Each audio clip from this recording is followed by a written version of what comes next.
को थोड़ी ऊपर ले गए। अब हम इनके साथ थोड़ी बैठेंगे, अब हम थोड़ा वैभव मित्र थे, अब उनके साथ नहीं, अब इनके साथ बात नहीं करें, अब नए मित्र बने।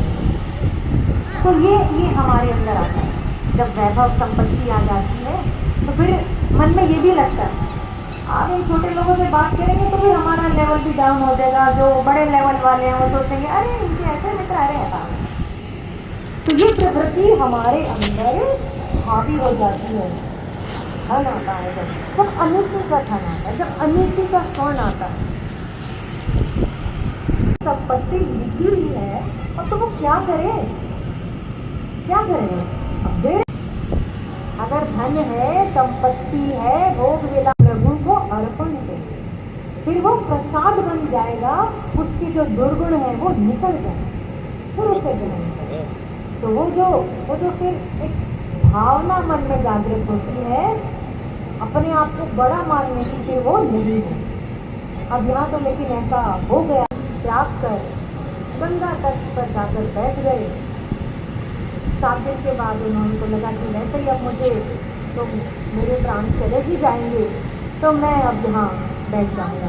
जाकर बैठ गए और जब पता चला सबको, तो जितने बड़े बड़े ऋषि मुनि थे सब वहाँ आकर बैठ गए। परीक्षित विभोर हो गए कि मैंने एक ऋषि का अपमान कर दिया, उसके बाद भी सब इतने बड़े बड़े ऋषि मेरे पास आकर बैठ रहे हैं। परीक्षित ने उन सबका सम्मान किया, सबका पूजन किया,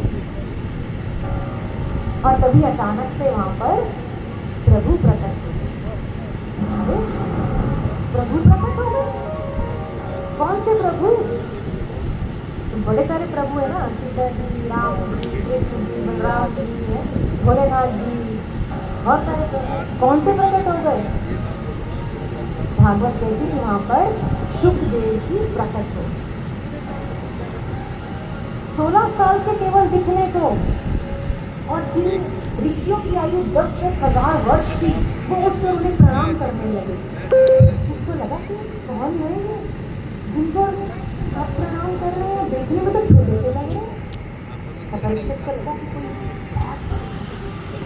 परीक्षित ने प्रणाम किया, उनको आसन दिया, उनकी पूजा की, तब जाना कि उनके जाने।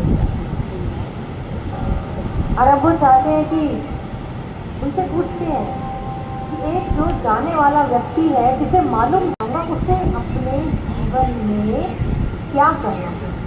परीक्षित सुखदेव मुनि से यही पूछते, क्या मुझे मालूम है कि 7 दिन में